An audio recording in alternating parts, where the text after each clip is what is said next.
capítulo 29. Vamos a meditar en la última iglesia del capítulo 2, porque no es la última de las 7 iglesias, es la iglesia que vamos a tomar en consideración, la iglesia de Tiatira. Hoy vamos a tomar en consideración esta iglesia. Así es que les invito, hermanos, a mantener sus Biblias abiertas en este pasaje.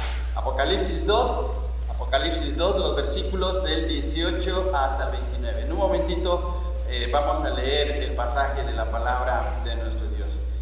Los hermanos que enseñan homilética es el arte de preparar sermones, de preparar estudios, y los hermanos que enseñan, los maestros en el seminario o en las escuelas bíblicas que enseñan acerca de las homiléticas, dicen que siempre es importante leer el pasaje de la Biblia antes de empezar a estudiarlo. Siempre es bueno leer porque estamos leyendo lo que Dios nos está hablando a través de su palabra. La palabra de nuestro Dios es la autoridad máxima para nuestras vidas espirituales, así que debemos de siempre tomar en cuenta. Pero en un momento vamos a leer la palabra de nuestro Dios.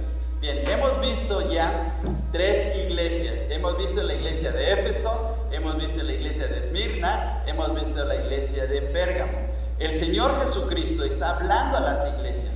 El Señor está hablando a cada una de estas iglesias. Estas 7 iglesias se encontraban en una región de Asia Menor, que ahora se llama Turquía, el país de Turquía. Pero estas iglesias estaban asentadas en ciudades cercanas al mar Egeo, casi enfrente, o mejor dicho, enfrente de Macedonia y de Grecia.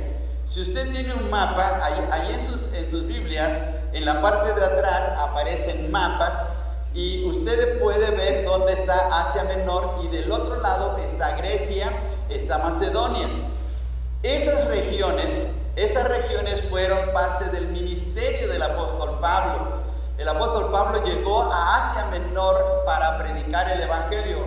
En su primer viaje misionero hizo un recorrido por el interior de Asia Menor predicando el evangelio. Después, en el segundo viaje misionero, volvió a ir, pero ya para el tercero estaba yendo hacia Europa, hacia Grecia. Empezó con la ciudad de Filipos en el norte, luego bajó hacia Tesalónica, después de ahí hacia Atenas, hacia Corinto, para seguir predicando el evangelio. De tal manera que en el ministerio del apóstol Pablo, muchas ciudades, tanto de Asia Menor como de Grecia y de Macedonia, llegaron a conocer del evangelio por el ministerio del apóstol Pablo.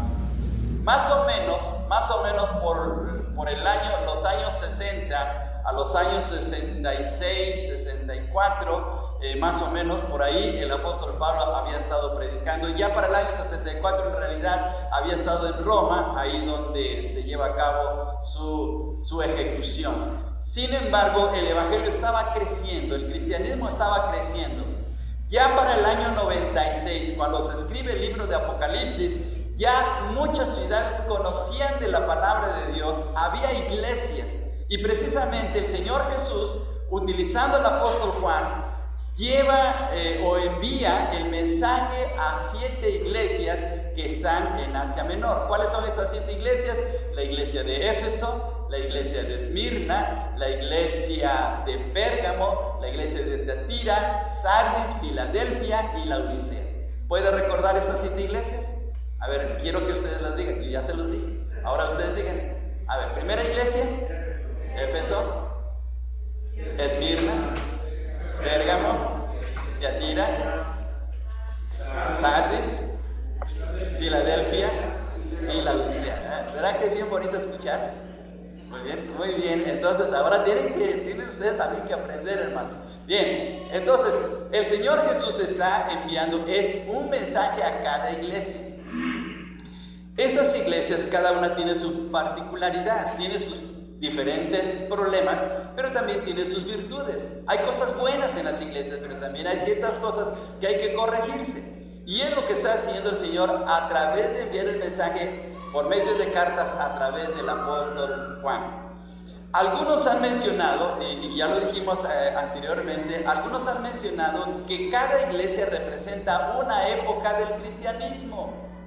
Bueno, esa es una postura, no es que realmente sea así, es una postura que se tiene. Por ejemplo, algunos dicen que la iglesia de Éfeso representa la iglesia primitiva, la iglesia donde los apóstoles predicaron, una iglesia fiel, una iglesia trabajadora, una iglesia que se esforzaba por hacer la obra misionera y etc. La iglesia de Esmirna tiene que ver con el tiempo de los mártires, tiene que ver con las persecuciones, tiene que ver con la manera como el imperio romano, a través de sus diferentes emperadores, empezó a atacar el cristianismo. La iglesia de Pérgamo tiene que ver con la iglesia en el tiempo de Constantino. Luego viene la iglesia de Tiatira, que tiene que ver con el tiempo de la Edad Media. La iglesia de Sardis tiene que ver con la etapa papal. Y la iglesia de Filadelfia con el tiempo de los misioneros, los grandes misioneros. Y por último, la iglesia de la Odisea con nuestro tiempo moderno. Así es que para algunos, hoy estamos viviendo en los tiempos de la iglesia de la Odisea. Así lo ponen algunos. Esa es una postura. Pero lo mejor es entender que el mensaje que el Señor está dando a las iglesias es un mensaje para todos los tiempos. Lo que le pasó a la iglesia de Éfeso también nos pasa a nosotros. Lo que le pasó a la iglesia de Pérgamo también nos pasó a nosotros, o nos pasa a nosotros. Lo que le está pasando, o lo que le pasó a la iglesia de Tiatira, también nos pasa a nosotros. O sea, hay que ver que el mensaje del Señor es un mensaje universal, es para todos los tiempos. Algunas iglesias tienen cosas buenas, pero también tienen sus fallas, tienen sus errores. Unas iglesias son muy trabajadoras, unas iglesias son muy misioneras, pero descuidan ciertas cosas. Otras iglesias son muy fuertes en su doctrina, pero descuidan algo. Y lo mismo ocurría con las iglesias de Asia Menor. Entonces, por eso ese mensaje debemos de tomarlo en consideración para nuestro día. Lo que vamos a ver hoy en la iglesia de Tiatira es algo que también está pasando en nuestros días.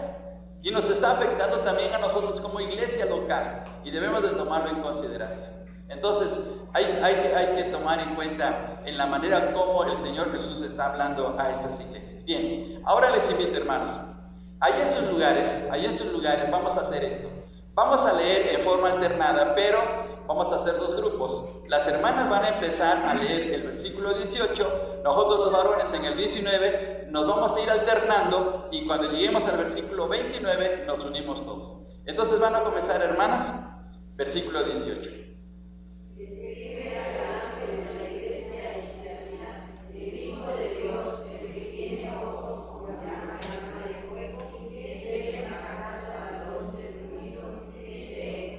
Yo conozco tus obras y amor y fe y servicio y tu paciencia y que tus obras postreras son más que las primeras.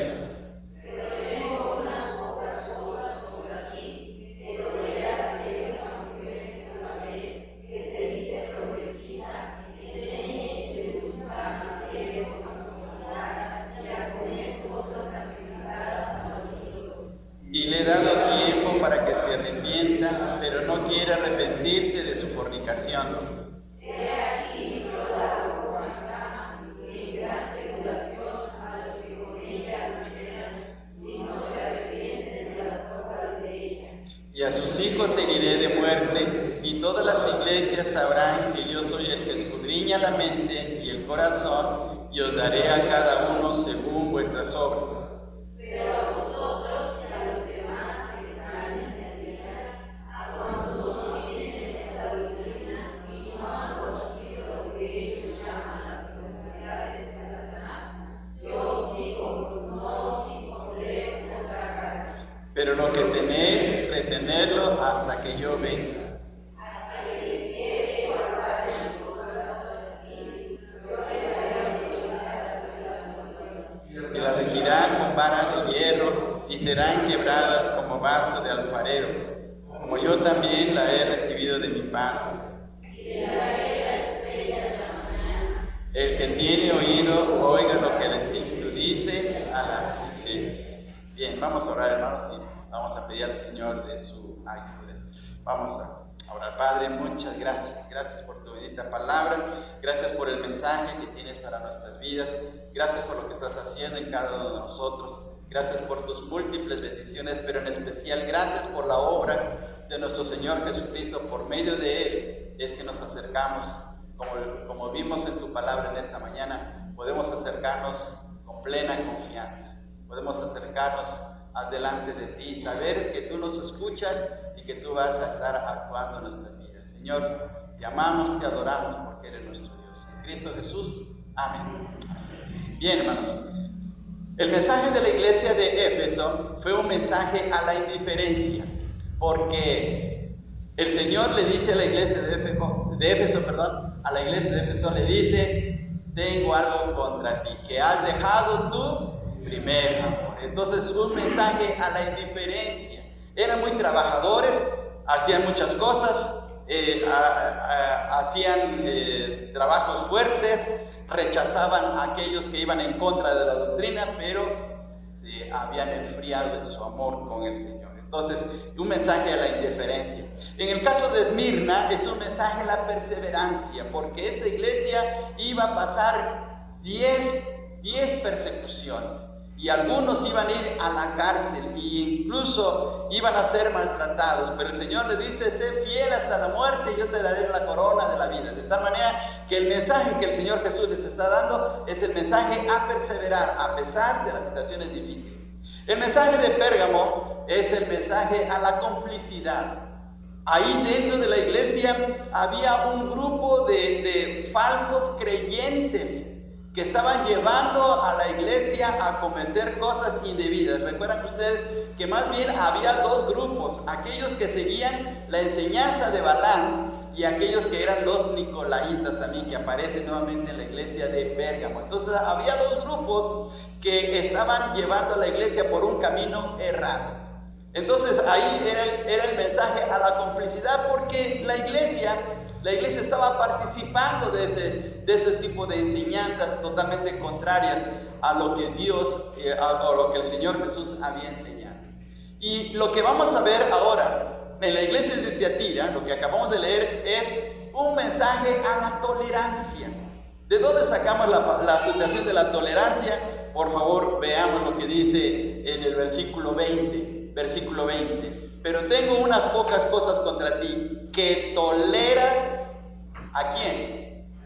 A una mujer llamada Jezabel, que no era la Jezabel del Antiguo Testamento, nada más es una forma simbólica de referirse a una persona que estaba dentro de la iglesia. Pero la palabra, el verbo clave aquí es toleras. Estás tolerando. ¿Qué es tolerar? Tolerar es permitir, es dar una oportunidad, es abrir puertas.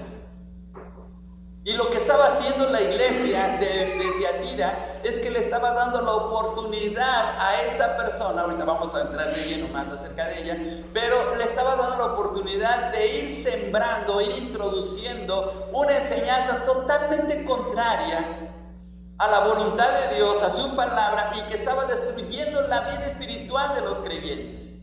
Entonces el mensaje es un mensaje a la tolerancia. Ahora, la palabra tolerancia se puede entender en un sentido positivo o negativo. Por ejemplo, hay que ser tolerantes en un momento. Hay que ser tolerantes, por ejemplo, con los débiles. Hay que ser tolerantes con nuestros hermanos que apenas están comenzando en la vida cristiana. Hay que ser tolerantes, por ejemplo, en casa cuando los hijos no saben hacer bien las cosas que les mandamos. Hay cosas por las cuales debemos de ser tolerantes. Pero hay también cosas que no debemos de ser tolerantes. Hay cosas en las cuales tenemos que ser firmes y poner un alto. Si somos tolerantes en cosas que no debemos permitir, entonces caemos en un grave error y fallamos y tenemos problemas. Y es lo que estaba pasando con la iglesia de Tiatira. Había buenos hermanos, había una buena congregación, estaban haciendo buen trabajo, pero estaban siendo tolerantes en algo que no era lo correcto. Bien, entonces vamos a ver aquí, en esta iglesia.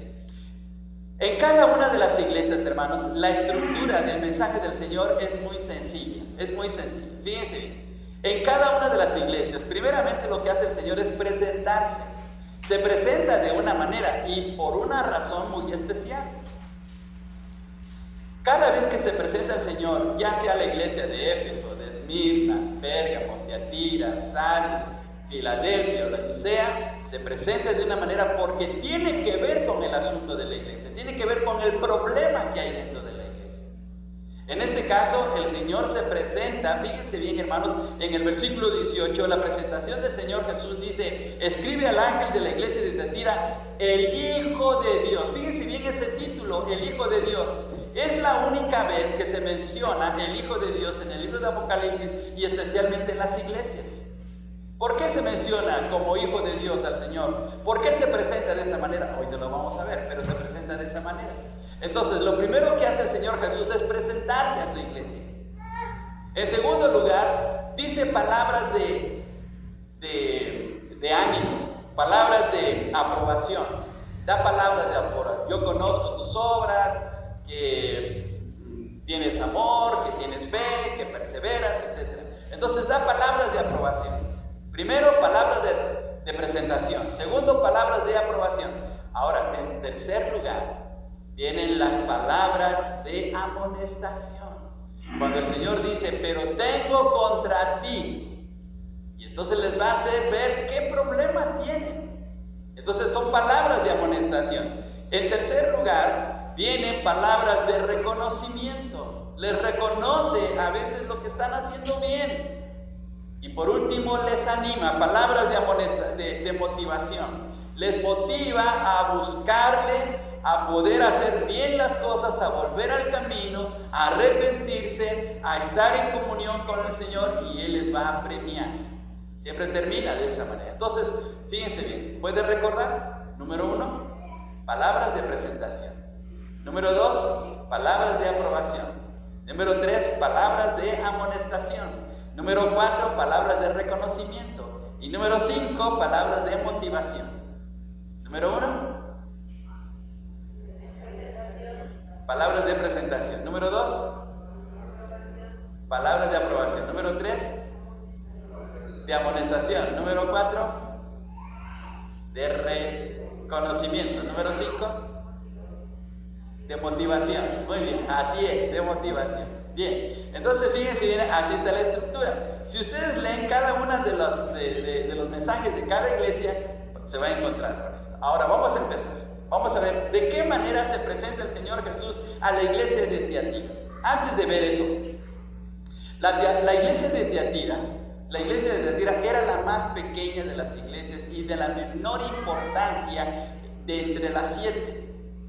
Era la más pequeña en población, era la más pequeña en cuestiones políticas, era más pequeña en cuestiones de impacto, y el Señor Jesús, cosa muy asombrosa, porque escribe una carta más larga para ella que los otros. Es una cosa paradójica, pero así es. La ciudad de Tiatira estaba en un cruce de caminos, de tal manera que la ciudad de Tiatira se dedicó más al comercio, precisamente porque estaba en un cruce de caminos. Y por lo tanto, la gente que pasaba, la gente que transitaba por esos lugares, pues resulta que al llegar a la ciudad, pues los habitantes pues comerciaban. Y una de las cosas muy populares que había en la ciudad de Tiatira era la lana, y de la lana hacían telas, y con las telas ellos trabajaban con un tinte, con una pintura para telas muy especial, que era el púrpura. Hay una historia, hay un pasaje en el Nuevo Testamento donde se menciona de una persona que llegó a convertirse al cristianismo y que se dedicaba a la venta de esa púrpura. Pregunta bíblica: ¿cómo se llamaba esa persona? Lidia. Muy bien. ¿Y dónde vivía Lidia? ¿Dónde vivía Lidia? ¿En qué ciudad vivía Lidia cuando llegó a escuchar el Evangelio? No, en Tiatira no. A ver, ¿quién le predicó a Lidia? El apóstol Pablo. ¿Y a dónde llegó el apóstol Pablo para encontrarse con Lidia? ¿Se acuerdan que era a la orilla de un río, ahí en una reunión de oración? ¿Pero qué ciudad era? Con F de Felipe. Filipos, la iglesia de... Ahí en la ciudad de Filipos, ahí llegó Pablo y en un sábado, como no había sinagoga, hermanos, los voy a reprobar en teología, hay que estudiar más la Biblia, Pablo llegó un día sábado a predicar y resulta que no había sinagoga, entonces se fue al río porque ahí había un grupo de mujeres que estaban en la oración y ahí les predicó el evangelio. Y entonces fue que Lidia, dice el libro de los Hechos capítulo 16, que abrió su corazón, pero ella era vendedora de púrpura. Eso quiere decir que Lidia era de buena posición económica, porque el vender el tinte de púrpura era carísimo. Hoy se le llama a ese tinte de púrpura, hoy se le conoce en Turquía, rojo de Turquía. Usted puede ir a Turquía, puede ir a, no sé, a un negocio donde vendan pinturas y le dice a la persona, véndame 1 litro de rojo de Turquía, y le va a dar ese tinte que se utilizaba en este primer siglo, allí en Tiatira. Bueno, ¿de dónde era Lidia? Pues era de Tiatira.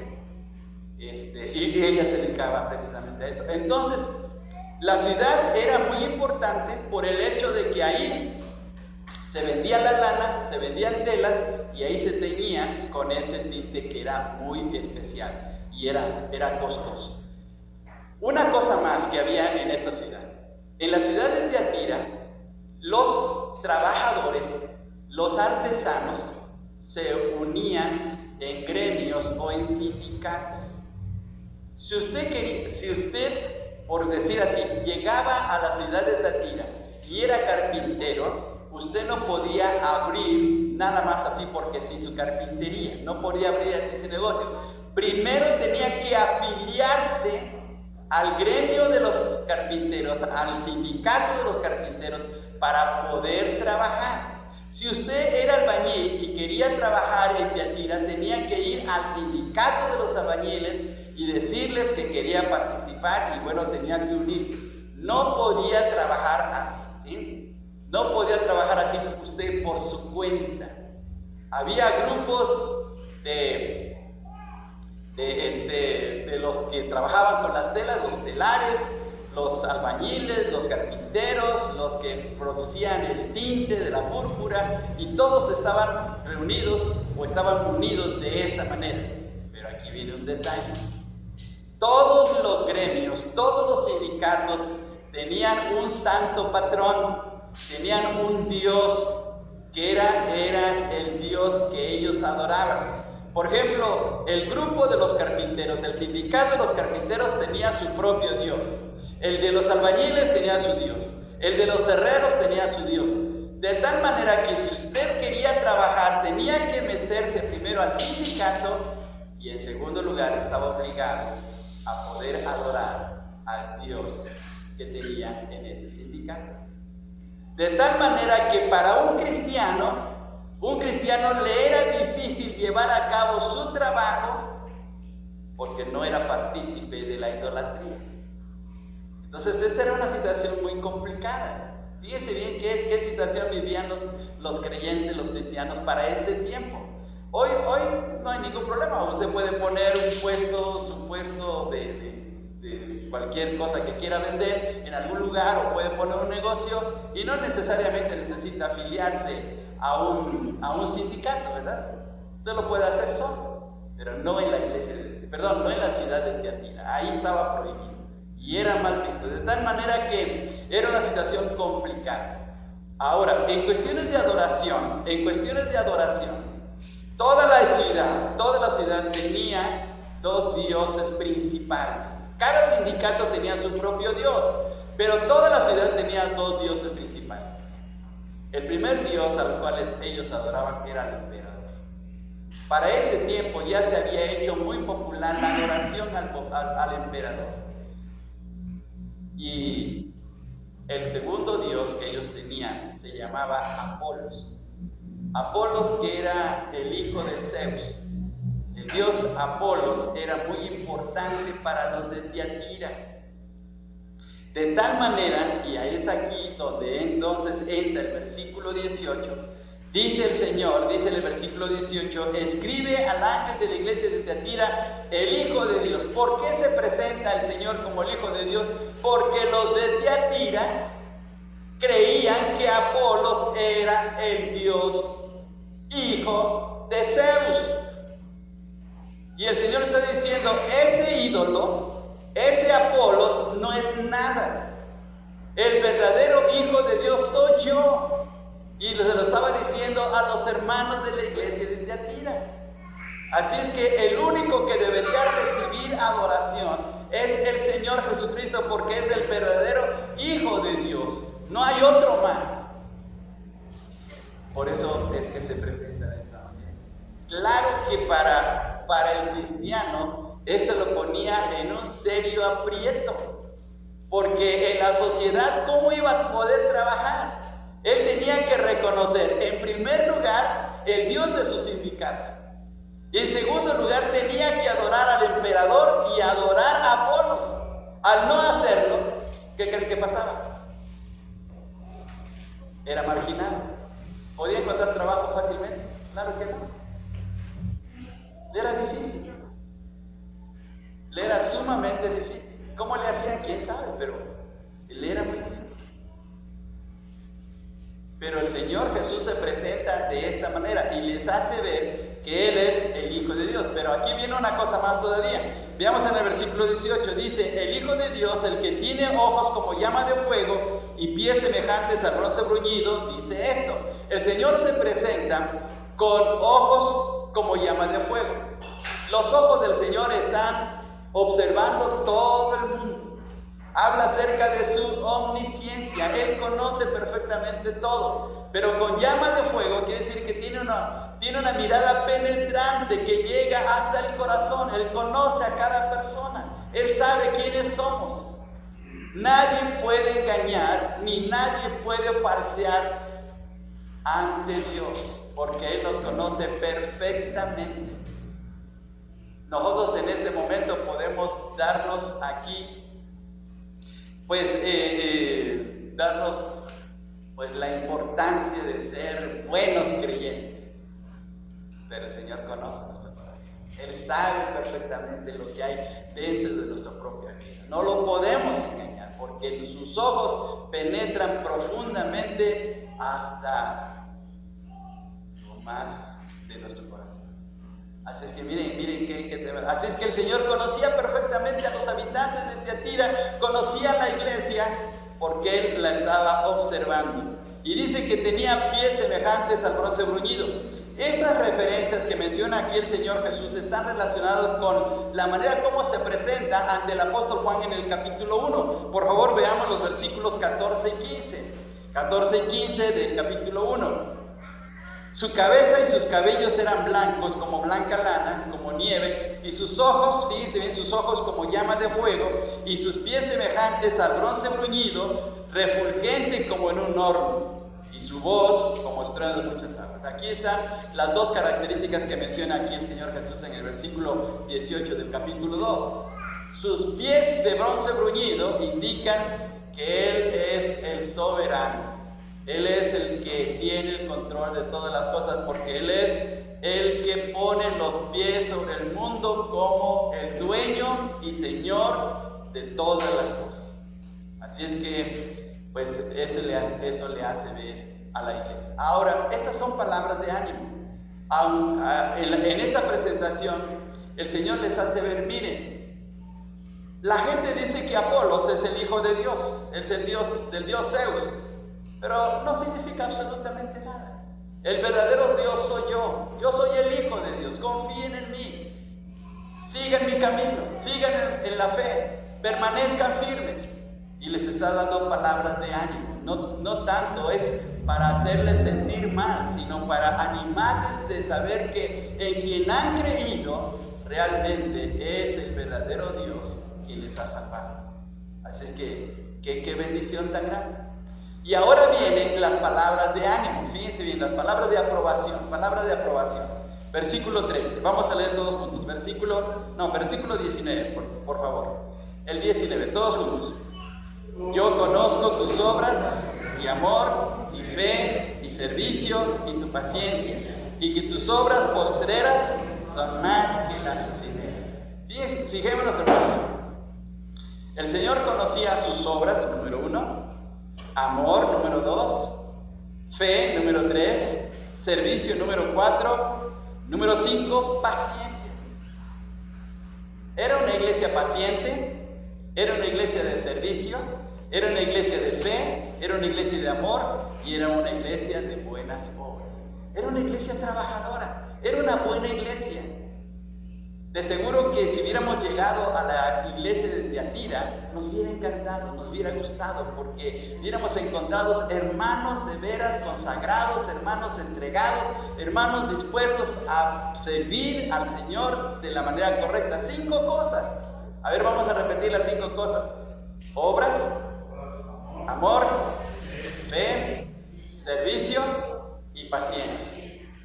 ¿Creen que tenemos estas cualidades nosotros como iglesia? Tenemos obras, tenemos amor, tenemos fe, tenemos servicio, tenemos paciencia. ¿Sí? ¿Creen ustedes que lo tenemos, hermano? Esta iglesia sí lo tenía. 5 cosas que tenía y por eso el Señor les está animando. Yo conozco esto. Pero fíjense bien todavía una cosa más sorprendente. Veamos la última frase del versículo 19. Dice el Señor, y que tus obras postreras o recientes son más que las primeras. Es decir, que era una iglesia que se esforzaba por hacer más la obra de Dios. Cosa contraria con la iglesia de Éfeso. La iglesia de Éfeso le dice al Señor, tengo algo contra ti, que has dejado tu primer amor. Y en cambio esta iglesia no, porque sí se estaba esforzando. Y hasta más todavía. ¿Le era fácil? No. ¿Por qué no era fácil? Por los sindicatos, por la adoración al emperador, por la adoración a Apolo. Entonces, ¿qué problema? Hermanos, ¿nos es fácil a nosotros ser creyentes en este siglo? ¿En este tiempo nos es fácil ser creyentes? Todavía hay cierta facilidad. Por ejemplo, uno va al trabajo y a veces en una encuesta nos dicen, ¿usted de qué religión es? Por una encuesta del INEGI, por decir así.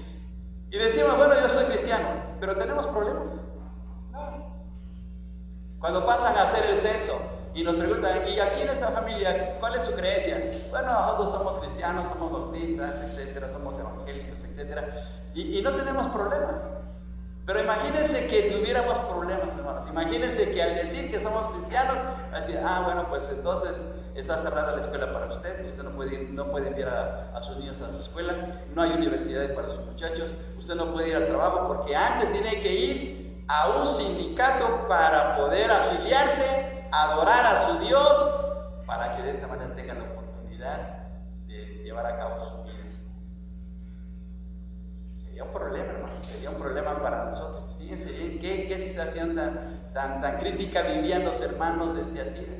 Sin embargo, a pesar de eso, se esforzaban para hacer la obra de Dios. Por eso el Señor le dice, y que tus obras postreras son más que las primeras. Estaban haciendo un gran trabajo.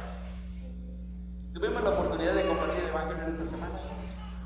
Tuvimos la oportunidad de leer nuestra Biblia en esta semana. Tuvimos la oportunidad de orar en esta semana. Tuvimos la oportunidad de llevar a cabo nuestro devocional. O como dijimos, o tal vez decimos, bueno, ya soy cristiano, voy al cielo, ya mi nombre está escrito allá arriba, está escrito con letras de oro y se acabó, ya no me preocupo. No, tenemos que esforzarnos, nuestras obras tienen que ser ahora más que las primeras. Y tenemos que esforzarnos día tras día, porque, pues, dentro de poco nos vamos, hermanos, dentro de poco nos vamos a ir. Así es que tomemos en cuenta. Así es que esta iglesia de verdad era una buena iglesia, era una maravillosa iglesia. Pero aquí viene el problema, aquí vienen entonces las palabras de amonestación. Había un serio problema con una persona, había una líder, y fíjense bien que aquí era una mujer. En el caso de la iglesia de Pérgamo eran hombres. Los que seguían la doctrina de Balaam y los nicolaitas eran hombres, pero aquí en este caso es una mujer. Dice en el versículo 20, vamos al versículo 20. Dice, pero tengo unas pocas cosas contra ti, que toleras, que permites, que le das la oportunidad a esa mujer Jezabel, que se dice, ¿qué cosa? Que se dice profetiza. En el Nuevo Testamento, fíjense bien hermanos, en el Nuevo Testamento encontramos todavía que el ministerio del profeta se llevaba a cabo. ¿Se acuerdan ustedes que había un profeta que se amarró las manos y los pies con el cinturón del apóstol Pablo para decirle que no fuera a Jerusalén porque iba a ser maltratado, que lo iban a apresar y que no debería de ir a Jerusalén? ¿Se acuerdan de ese profeta? ¿Sí? A ver, ¿cuántos han leído el libro de los Hechos? Pregunta bíblica. ¿Cuántos han leído el libro de los Hechos? Muy bien. ¿Cómo se llamaba ese profeta? ¿Cómo se llamaba ese profeta que se amarró las manos con el cinturón de Pablo, manos y pies? Bueno, empieza con A, hermanos. Empieza con A. A ver, hermanos. Se llamaba Agabo. Se llamaba Agabo. Este profeta se amarró ahí para dar un mensaje a Pablo. Bien, los profetas todavía estaban funcionando. Ahora, por favor, vamos a Hechos capítulo 13, por favor. Hechos capítulo 13. Hechos capítulo 13. Veamos el versículo 1. Versículo 1. Hechos 13:1. Dice así. Todos juntos vamos a leerlo. Había entonces en la iglesia que estaba en Antioquía, ¿qué cosa? Profetas y maestros. Hasta ahí nada más. ¿Había profetas? Sí. Para el siglo primero, para cuando estaba creciendo la iglesia primitiva, sí había profetas. Cuando el apóstol Pablo escribe Efesios capítulo 4, versículo 11, dice que el Señor dio apóstoles, profetas, evangelistas, pastores y maestros.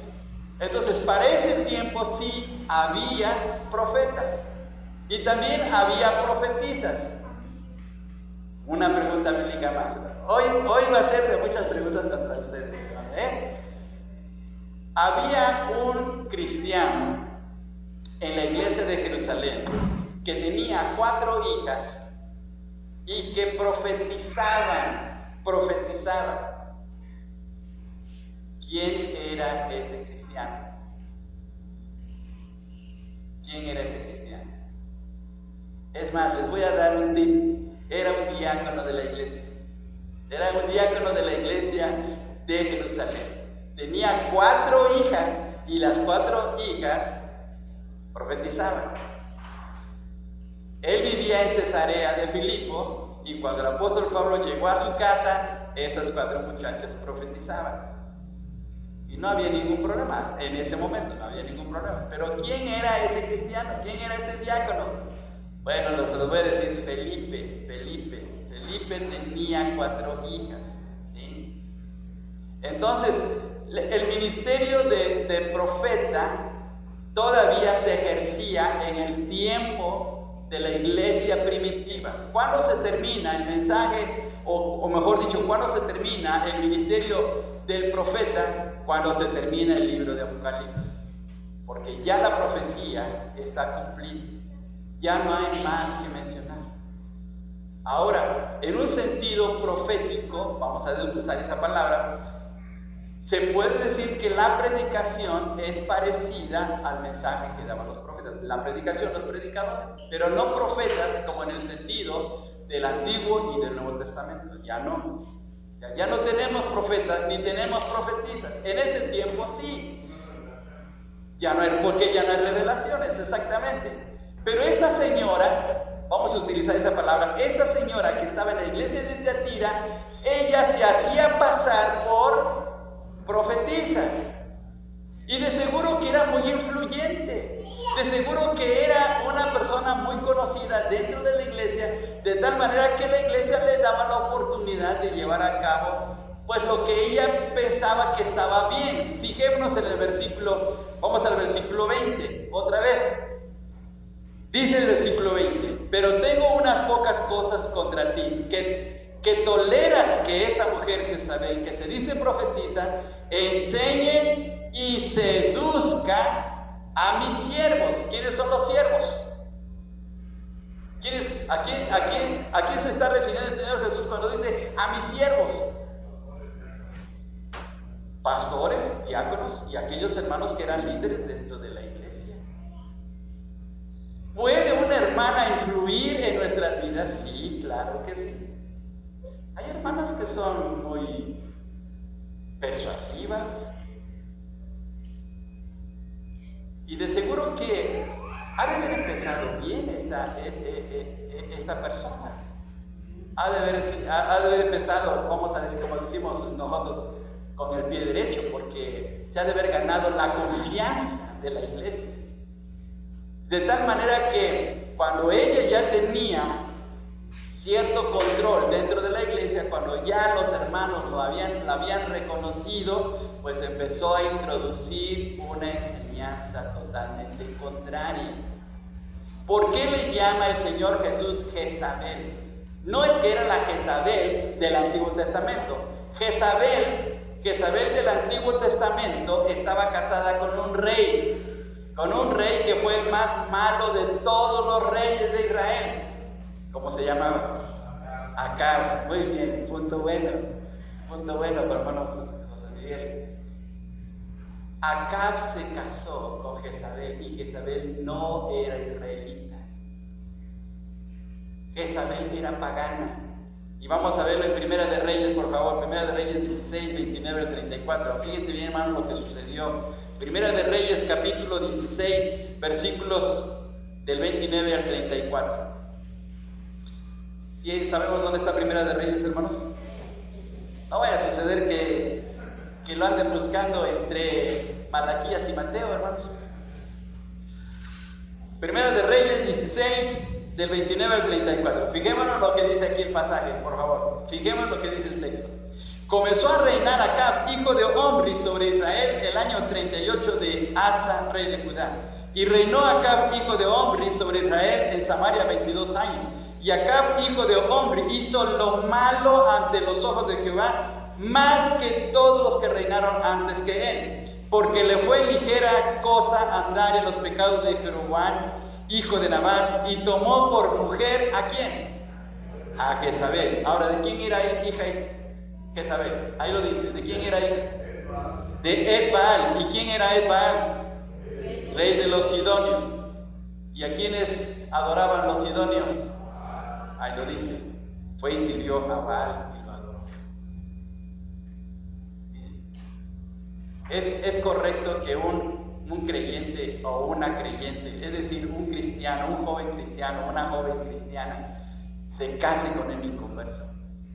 Aquí está el peligro, aquí está el peligro. Porque la adoración va a ser contraria a lo que Dios ha establecido. Ahora veamos por favor el versículo, vamos al versículo 32, dice, e hizo altar a Baal en el templo de Baal que él edificó en Samaria. ¿Y qué ocurrió con eso? Versículo 33, e hizo también Acab una imagen de acera, haciendo así Acab más que todos los reyes de Israel que reinaron antes que él. ¿Para qué? Para provocar la ira de Jehová, Dios de Israel. Hizo enojar a Dios. Hacer enojar a Dios, hermanos, es una cosa tremenda. Yo cuando hacía enojar a mi mamá me daba unos barazos, pero tremendo. La justicia vengadora de mi casa siempre fue mi mamá. Mi papá, de todos, nosotros fuimos 7 de familia, o sea, hijos, 7 hijos en familia. A los 7 hijos, al único que le pegó a mi papá fue a mí, porque fui el más tremendo. Pero mi papá, los demás no. Pero mi mamá sí abrazaba a todos. Hacer enojar a alguien es feo, pero hacer enojar a Dios, hacer enojar a Dios, esas son palabras. Ese ya son cosas. Y Acab hizo eso. Ahora, ¿por qué, hermanos? ¿Por qué? Ahora fíjense bien lo que dice el texto, por favor. Vamos a 18:4. Allá adelante, fíjense bien, 18:4 de Primera de Reyes. 18:4, dice así: porque cuando Jezabel destruía a quienes.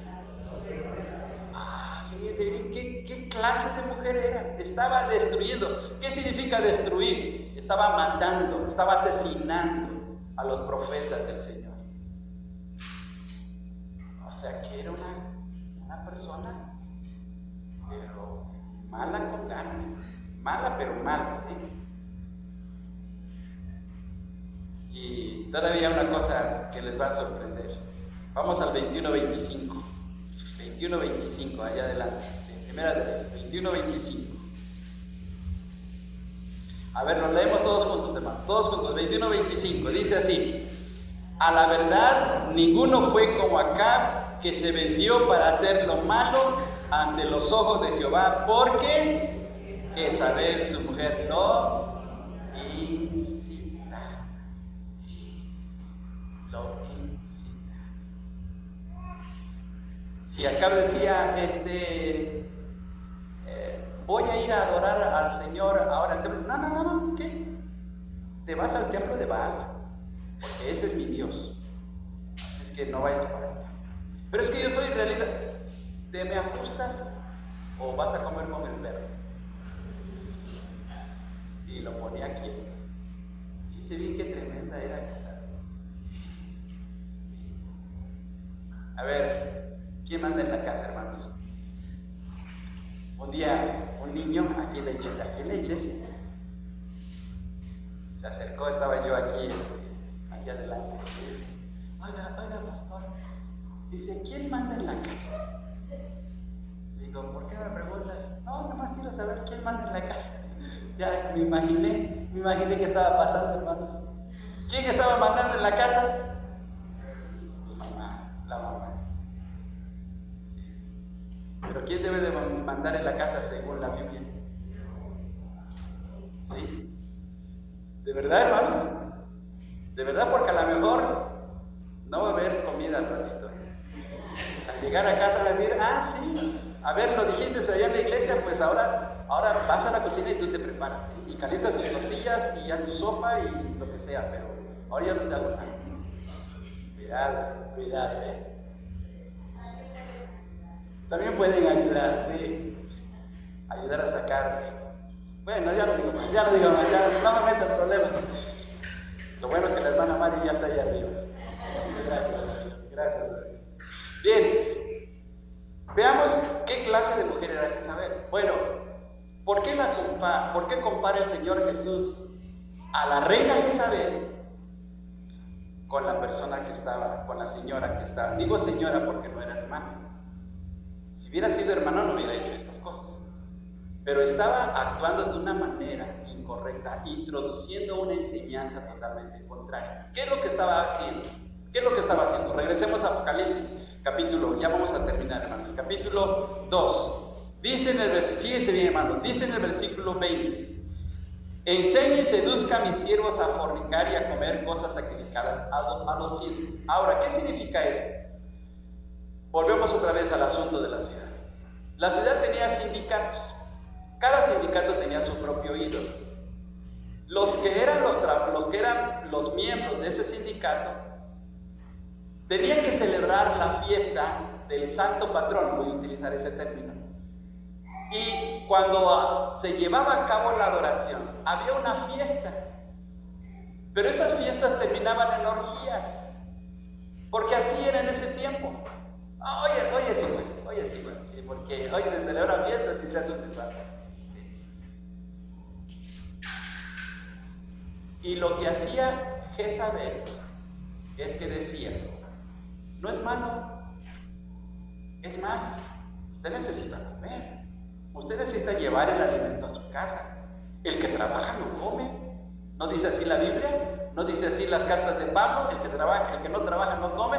Usted tiene que trabajar, pues entonces métase al sindicato. Si le invitan a celebrar la fiesta de ese ídolo, no hay problema, porque usted es cristiano. El ídolo no es nada. Usted sabe de su Dios, usted sabe que va al cielo. Ese ídolo no participe. Al cabo usted tiene su salvación completa. usted tiene su salvación ganada, no hay ningún problema.